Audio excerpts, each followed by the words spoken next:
पाताल लोक का स्वर्ग लोक का जो कीमत एक तराजू के पलड़े में और एक तरफ सतनाम की एक कीमत, कहते हैं वो पलड़ा फिर भी भारी रहे, वो तीनों वाला ऊपर न उठ जाएगा, इतनी कीमत है।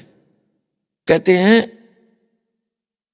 सतनाम पालड़ा रंगोरी हो 14 लोग चढ़ावे, 3 लोग तो पासंग बताए हैं, ये तो वैसे रख देते हैं पासंग, और 14 लोग चढ़ावे। ओए होए, जैसे ये 3 लोकों से अन्य और 14 लोक हैं, विष्णु जी का लोक, शिव जी का लोक, ब्रह्मा जी का लोक, दुर्गा का लोक, और ऊपर के जो ब्रह्मलोक के अंदर कई पोर्शन है, ये सारे लोक मिलाकर धर्मराज का लोक, ब्रह्म का लोक जो 3-4 पोर्शन उसके अंदर है, ये सारे एक तरफ चढ़ा दे एक पालड़े में। और ये 3 लोक, पृथ्वी लोक, स्वर्ग लोक और पाताल लोक, इन तीनों लोकों में प्राणी हैं जिनके प्रधान है ब्रह्मा विष्णु महेश, इन 3 लोकों पर इनकी प्रभुता है। आगे ऊपर ब्रह्मलोक एक अलग से संसार बसा हुआ है, वहां पर ये काल कंट्रोल करता है, ऐसे ही 3 रूप बना के वो ऊपर रहता है ब्रह्मा विष्णु महेश का। तो ये अलग से बताएंगे, विषय आज कुछ दूसरा है।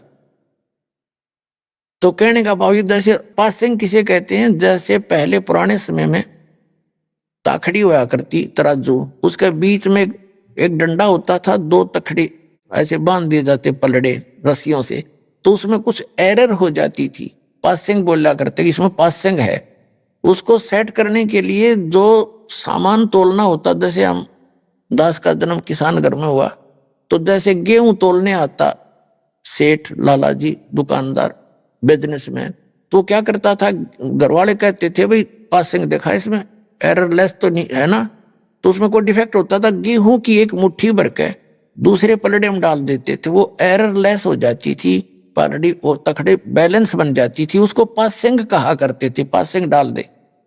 और उस साइड में बट्टे धर के और दूसरी तरफ सैकड़ों मनुष्य ताखड़ी से गेहूं तोल ले जाते थे, वो सौदा न्यारा था, वो पासिंग के थे, एक मुट्ठी गेहूं थे। तो ये क्या बताया है कि सतनाम पालड़े रंगोरी हो, सतनाम का श्वास उश्वास का जो सिमरण है, ये 2 अक्षर का है, मैं सतनाम कोड वर्ड में बोल रहा हूं, वैसे लिखे सही हैं ये 2 मंत्र, ओम एक तत्, सतनाम पालड़ा रंगोरी हो और 14 लोक चढ़ावे राम रंगोरी हो, 3 लोक पासेंग धरे रंगोरी हो, और तो ना तुले तुलाया राम रंगोरी हो। तो एक सिमरन की इतनी कीमत आपको मिल रही है, और आप कितने कंगाल हो चुके, और आप कितने परिपूर्ण थे भक्ति से, जिस भक्ति से परिपूर्ण आप सतलोक से आए थे, उतने ही परिपूर्ण होकर के इस भक्ति धन से तुम वहां जा सकते हो। उसके लिए आपको ये वास्तविक मंत्र दिए गए हैं, आप आजीवन जपते रहोगे, तब जाकर के वो बैलेंस आपका बनेगा। और फिर परमात्मा ऐसे सतभक्ति करने वाले और मर्यादा में रहने वाले भक्त की भक्ति भी थोड़ी बहुत अगर कोई कम रहेगी, तो अपने ग्रेस मार्ग से उनको पार करेगा, ये गारंटीड बात समझ लेना। तो कहने का भाव ये है कि जैसे वो समय था, द्रौपदी पछताई पाछे थे कि मुझे पहले ज्ञान होता तो मैं ना जाने क्या दान कर देती। भाई बाप, जो कुछ भी करोगे उसका असंख्य गुण आपको प्राप्त होगा। ये सत्य साधना, शास्त्र मूल साधना।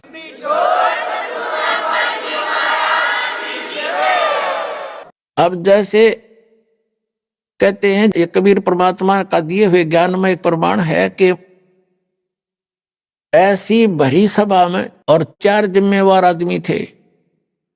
एक तो विदुर, विदुर ने अपना सही रोल किया उस पंचायत में, और ये 3 कर्महीन मलिन आत्मा, बताओ, भीष्म पितामह और ब्रह्मचारी कहावे, द्रोणाचार्य गुरु कहावे, कर्ण और योद्धा कहावे, और वहां लड़की को नंगा किया जा रहा, और वह बैठे वहां पर, जब वो कुछ भी ना करण के थे, उन्होंने उठ जाना चाहिए था, कौमों ने सभा त्याग के, तो वो देखना क्या चाहते थे, उनके अंदर दोष था, फिर वो नंगापन देखने के लिए बैठे थे नीच आत्मा। तो और ना कुछ कहा उन्होंने, ना नो भी नहीं कह सके तुम गलत कर रहे हो। तो कहते हैं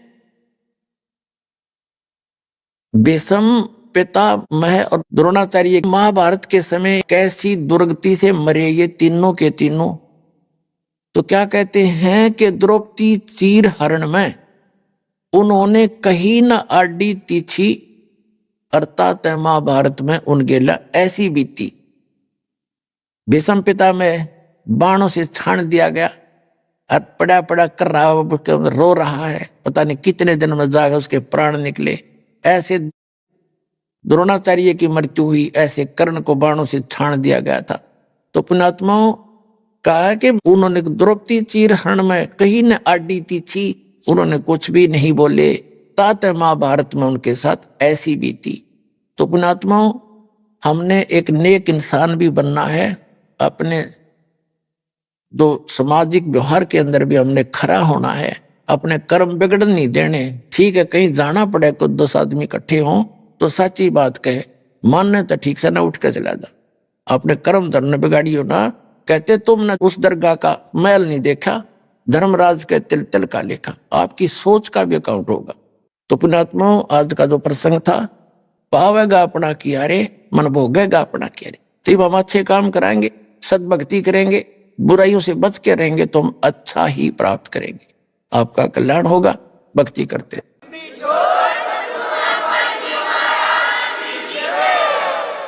परम पिता परमात्मा पूर्ण ब्रह्म सारी सृष्टि के रचनहार कुल मालिक कबीर देव, कबीर परमेश्वर, अल्लाहु अकबर, परम अक्षर ब्रह्म कबीर साहिब जी की असीम रजा से आप पुण्यात्माएं सत्संग सुनने के लिए उपस्थित हुए। सत्संग में आने से प्राणी को ज्ञान होता है कि मानव शरीर आपको किस लिए प्राप्त हुआ।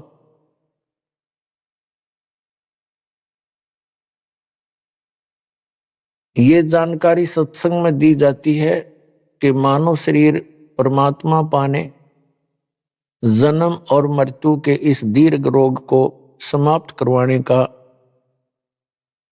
एक विकल्प है, एक साधन है। और मनुष्य जीवन पाकर के हम परमात्मा की साधना नहीं करते, या करते भी हैं तो शास्त्र विधि त्याग कर मनमाना आचरण करते हैं, तो वो भी साधना करना या ना करना बराबर है, व्यर्थ है। सत्संग अर्थात यथार्थ भक्ति ज्ञान, अध्यात्म ज्ञान परमात्मा स्वयं ही आकर के बताते हैं। क्योंकि हम जिस लोक में रह रहे हैं ये शैतान का लोक है। इसको परमेश्वर ने और परमात्मा प्राप्त संतों ने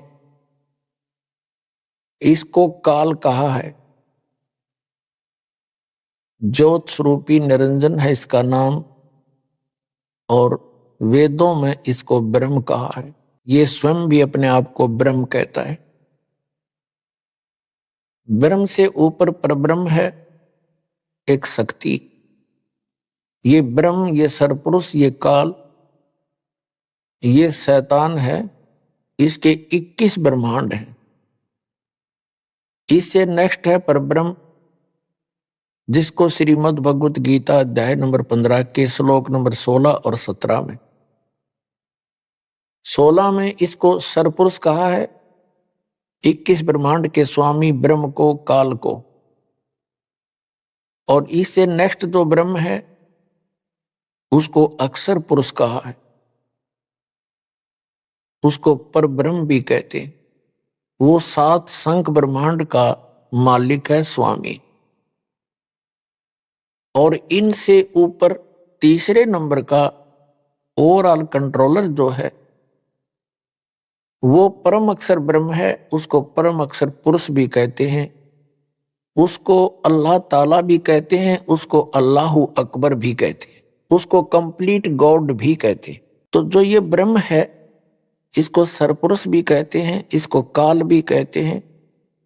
संतों ने इसे काल कसाई भी कहा है, इसको शैतान भी कहा। इसी काल ने चारों वेदों का ज्ञान बताया। इसी काल ब्रह्म ने श्रीमद् भगवत गीता का ज्ञान श्री कृष्ण में प्रवेश करके बोला। इसी काल ब्रह्म ने कुरान शरीफ का ज्ञान, कुरान मजीद का ज्ञान जबरील देवता के माध्यम से, जबरील फरिश्ते के माध्यम से हजरत मोहम्मद जी तक पहुंचा। ये काल है और इसी ने पवित्र बाइबल का ज्ञान भी इसी काल ने बोला।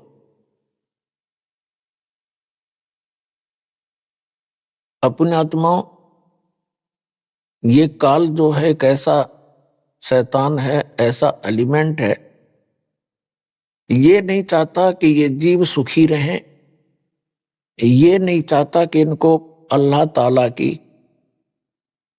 अर्थात परम अक्षर ब्रह्म की जानकारी हो जाए।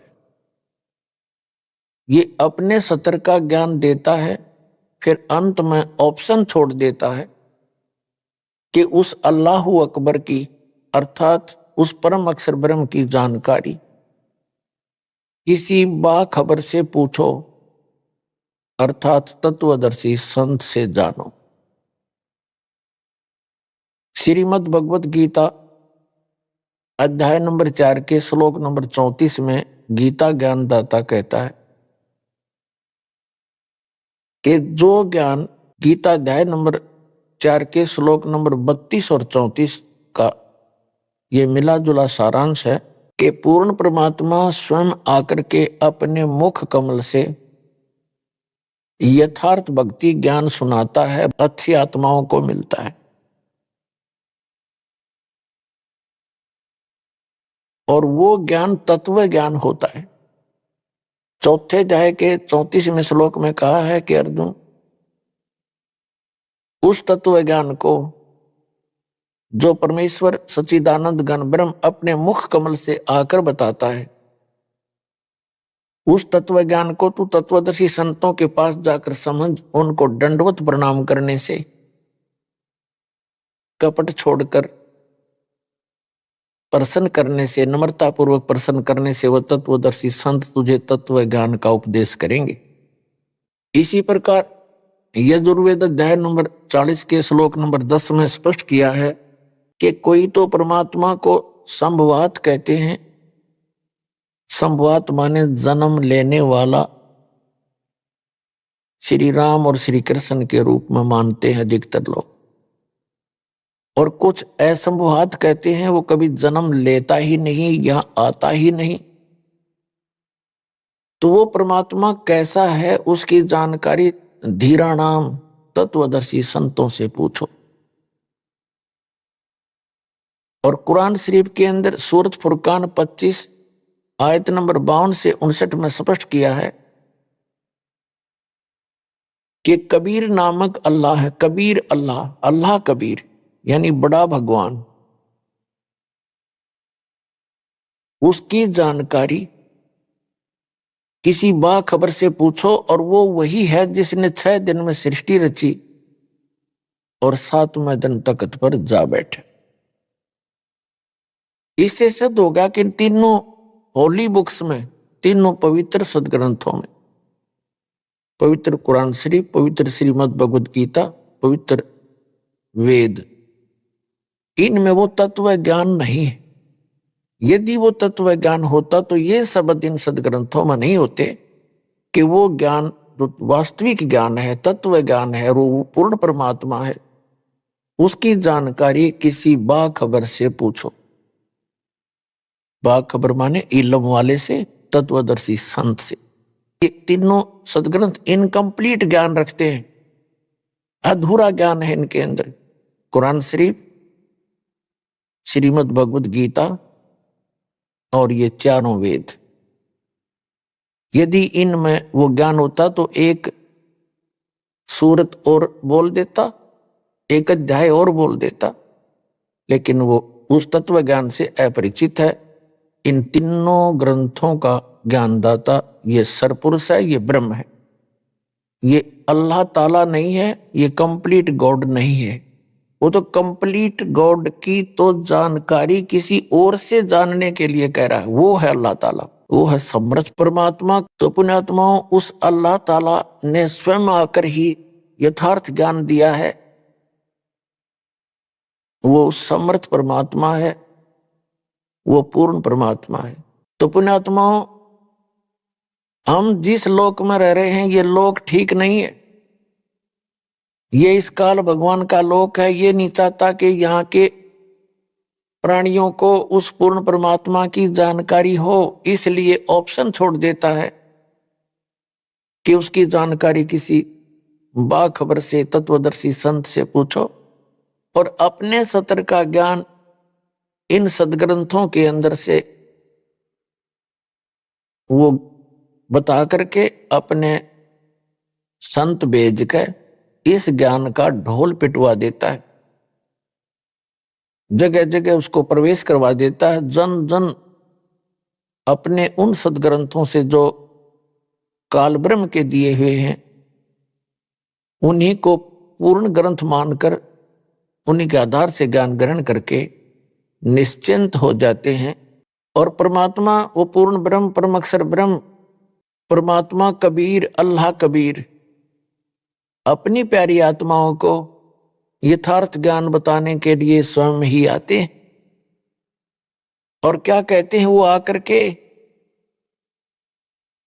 चारों युग में मेरे संत पुकारे, कूक कहा हम हेल रे, हीरे माणिक मोती बरसे, ये जग चुगता ढेल रे।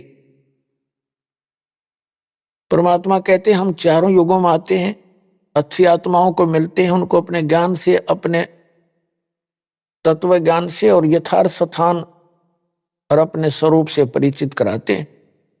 फिर वो मेरे से परिचित संत भी मेरी महिमा का गुणगान करते हैं, यथार्थ भक्ति ज्ञान साधकों को बताते हैं।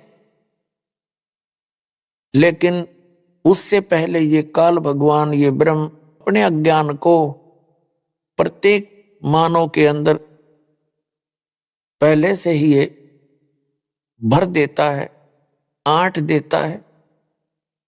जब परमात्मा आते हैं या उनके संत आते हैं परमात्मा से परिचित, तब सभी उस काल के अज्ञान को ग्रहण करके परमात्मा का विरोध करते हैं, अपने भगवान के उस यथार्थ ज्ञान को सुनते नहीं, और वो साधनाएं करते हैं जो इनको कभी मोक्ष नहीं दे सकती।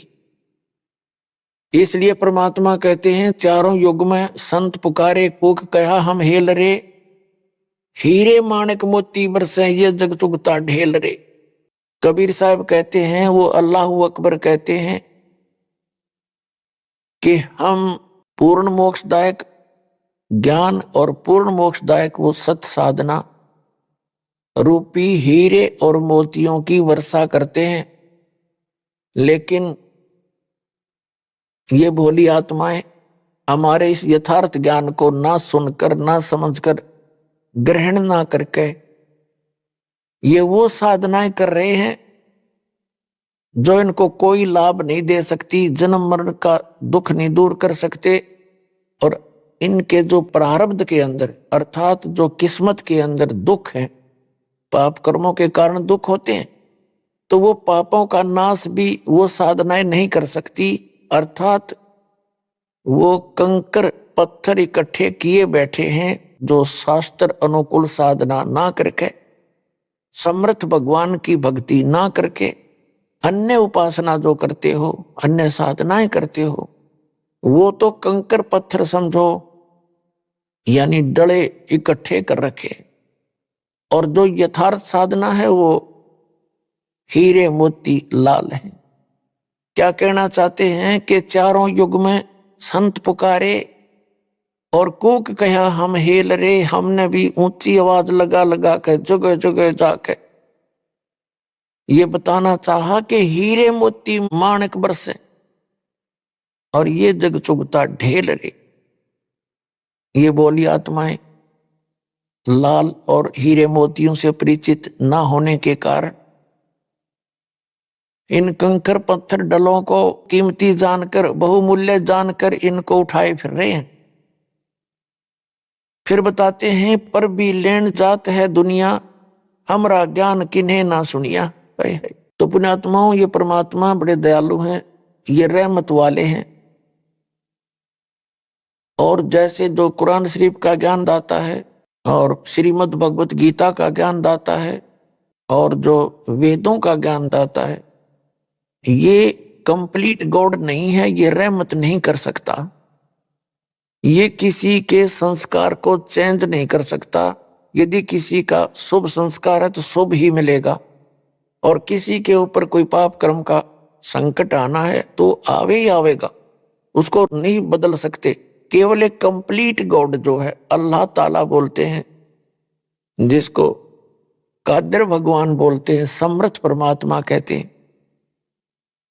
उसको गीता में परम अक्षर ब्रह्म कहा है, पूर्ण पुरुष पूर्ण परमात्मा कहा है, और संत भाषा में उसको सत्य पुरुष कहते हैं, और कुरान शरीफ की भाषा में उसको अल्लाहु अकबर कहते हैं, अल्लाह ताला कहते हैं। तो वो समर्थ परमात्मा है, वो हमारे संस्कारों को बदल सकता है। हमारे भाग्य में यदि कोई हानि होनी है, कोई पुत्र की मृत्यु होनी है, पुत्री की होनी है, या हमारा ही कोई ऐसा संस्कार मृत्यु का है या कोई रोग का है, तो कंप्लीट गॉड, वो समर्थ परमात्मा उस संकट को समाप्त कर देता है, वो दुख नहीं आने देता। पुण्यात्मा कबीर परमेश्वर जी ने हमें आकर के बताया है, उस अल्लाह अकबर ने, कंप्लीट गॉड ने, कि तुम सब मेरे बच्चे हो। यहां काल ने आपको भ्रमित कर दिया गलत ज्ञान देकर, और मेरे ज्ञान को तुम ग्रहण करो, मेरे संतों पर विश्वास करो, जो मुझे मिले हैं, जिनको मैं सतलोक लेकर गया था उनको वापस छोड़ा। वो मेरे परम संत हैं, उनकी वाणी पर विश्वास करो। वो कौन कौन हैं? आदरणीय धर्मदास साहिब जी बांधवगढ़ वाले,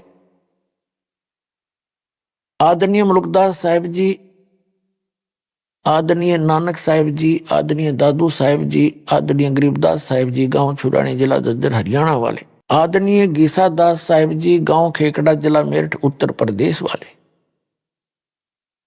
आदरणीय स्वामी रामानंद जी जो काशी के अंदर हुए हैं महापुरुष, उनको परमात्मा मिले। तीन महापुरुषों ने परमात्मा का वो स्थान देखा जिसको श्रीमद् भगवत गीता अध्याय नंबर 18 के श्लोक नंबर 62 में कहा है कि अर्जुन, तू सर्वभाव से उस परमेश्वर की शरण में जा, उसकी कृपा से ही तू परम शांति को और सनातन परम धाम को प्राप्त होगा, शाश्वत स्थान को प्राप्त होगा। शाश्वत माने जिसका कभी नाश ना हो, सदा रहने वाला। गीता अध्याय नंबर 15 के श्लोक नंबर 1 से लेकर 4 में कहा है कि तत्वदर्शी संत की पहचान बताई है कि जब तत्वदर्शी संत आपको मिल जावे, उसके पश्चात परमेश्वर के उस परम पद की खोज करनी चाहिए, जहां जाने के बाद साधक फिर लौटकर कभी संसार में नहीं आते, उनका पुनर्जन्म फिर नहीं होता। तो वो स्थान जो है, उसकी जानकारी देने के लिए परमात्मा स्वयं आते हैं, और वो अल्लाह अकबर, अल्लाह कबीर, परम अक्षर ब्रह्म, उन्होंने आकर के वो ज्ञान दिया है, और उन महापुरुषों को वहां लेकर गए उस शाश्वत स्थान में। संत भाषा में उसको हम सतलोक कहते। सतलोक माने अविनाशी स्थान, और वहां से फिर ले जाकर उनको सबको वापस लाए। उन महापुरुषों ने अपने आंखों देखा ऊपर परमात्मा की सतिथि, कैसा है भगवान, और कैसा हो वो लोक, कैसा हो वो स्थान, उसकी जानकारी उन महापुरुषों ने आंखों देखी, बताई, और अपनी अमृतवाणी में एफिडेविट दिया। अब परमात्मा क्या बताते हैं? जो जन मेरी शरण है ताका हूं मैं दासे, गेल गेल लाग्या फिरूं जब तक धरती आकाश। परमात्मा क्या बताते हैं कि जो व्यक्ति जो प्राणी एक बार मेरी शरण में आ गया, उसके साथ मैं तब तक रहूंगा जब तक ये प्रलय नहीं होगी, जब तक धरती और आकाश रहेगा। और फिर उनको पार करूंगा, बार बार मिलूंगा।